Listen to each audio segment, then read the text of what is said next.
Hello again, dear ones. We are moving ever closer to the end of this series on our Sisterhood of the Moon Leadership Code of Ethical Conduct. And so this month, we have arrived at point 10. And this is a long one. This is going to be a long one. Point 10. I do not engage in overlapping relationships within our community, platonic, professional, or sexual, without prior, deep, solitary contemplation and thorough discussion within the appropriate leadership container, and unless participating in these relationships is in the best interest of our community and the individual involved. Whew. That's a long one, huh? Let's try it again. I do not engage in overlapping relationships within our community, platonic, professional, or sexual, without prior, deep, solitary contemplation and thorough discussion within the appropriate leadership container, and unless participating in these relationships is in the best interest of our community and the individual involved. Also known as dual relationships, secondary relationships, concurrent relationships, and or multiple relationships. Overlapping relationships is simply when we, as leaders, are simultaneously in more than one type of relationship or role with a person we are in service to. While these relationships are entirely natural and can contribute to a rich and satisfying life, it is imperative that we think long and carefully before engaging in them. And one reason we need to be so mindful here is that these relationships have the potential to cause harm to the person who is holding less power, which is the person who is not in a leadership role, as well as the potential to cause harm to the community as a whole. So it is necessary to consider such questions as, how might this secondary relationship change the power differential or take advantage of a power differential? How would the ending of this relationship affect the concurrent relationship and or the community? How might my judgment be impaired by the feelings and energies which arise through participating in a concurrent relationship?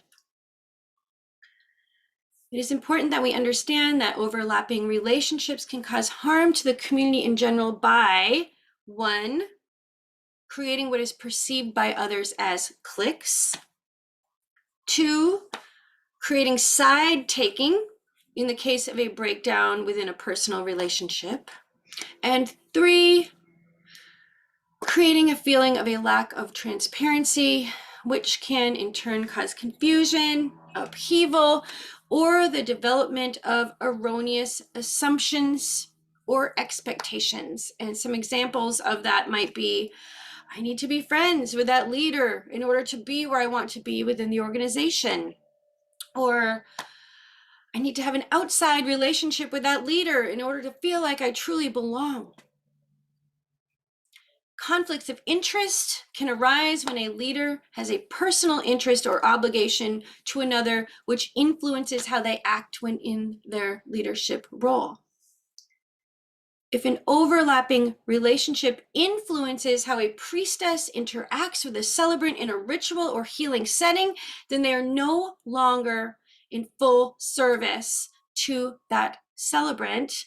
And here, as an aside, I remind us that as ordained clergy, priestesses are also pastoral counselors and mandated reporters.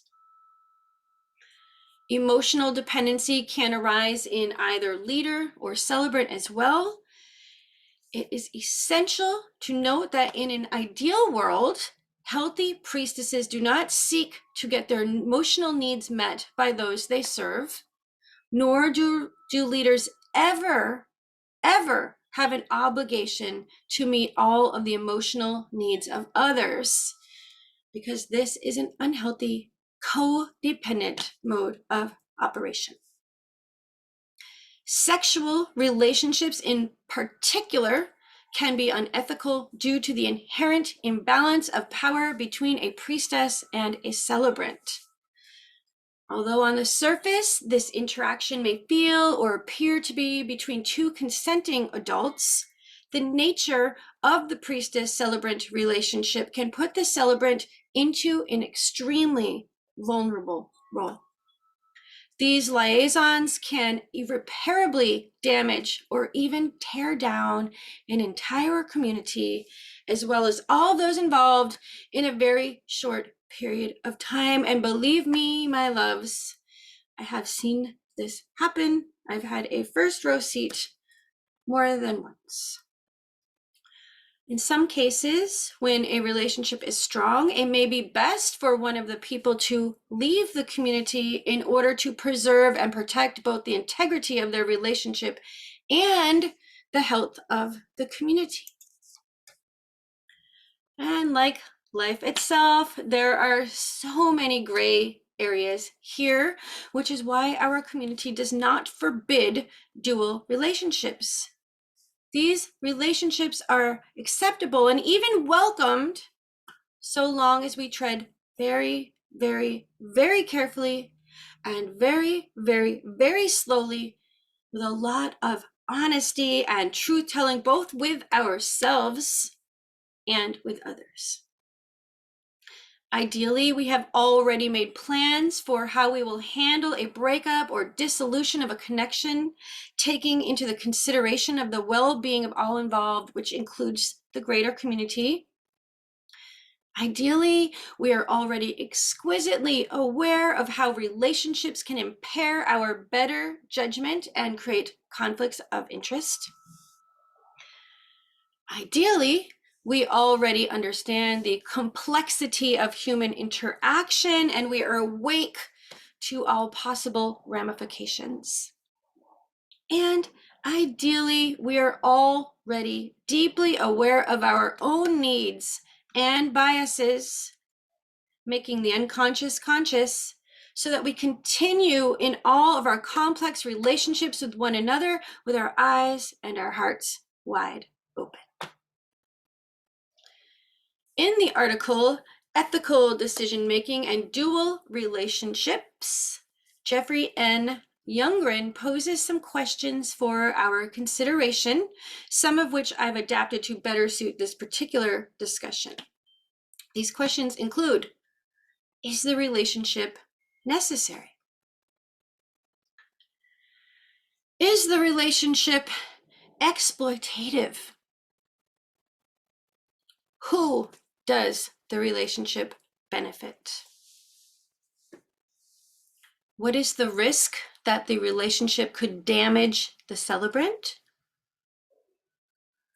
What is the risk that the dual relationship will disrupt or injure the community? Am I being objective in my evaluation of this relationship? And does the celebrant understand the risks of engaging in the dual relationship? Are we being transparent and honest? So, my loves, I think it is becoming very obvious that making a decision to enter into an overlapping relationship as a leader should not be made carelessly. Like any other relationship, there's a risk to all involved. And as a leader, the stakes are even higher because they involve not only our hearts and our well-being and the person we are in relationship with, but the wellness of our community as a whole. When we decide to enter into an overlapping relationship, let it be a decision made with mindfulness and great intention. And let the relationship be one that we check on again and again and again and again to make sure it is still operating in a healthy manner and for the highest good of all involved. Clear communication is the key to success of healthy overlapping relationships, of all relationships actually. And to avoid mixed messages or role confusion, firm boundaries are called for, and they are absolutely necessary. It is also important to acknowledge that overlapping relationships in and of themselves are not inherently unethical. There is great value and richness that can be found within these intimate relationships. Beauty and connection should be encouraged in this difficult world. People are people, and we all desire connection, belonging, support, and love, whether we are priestesses, leaders, or celebrants. It is definitely possible to have healthy concurrent relationships, so long as we are exceptionally mindful and transparent about what these are, and are very aware of when we are in a leader role and when we are in a friend or partner role.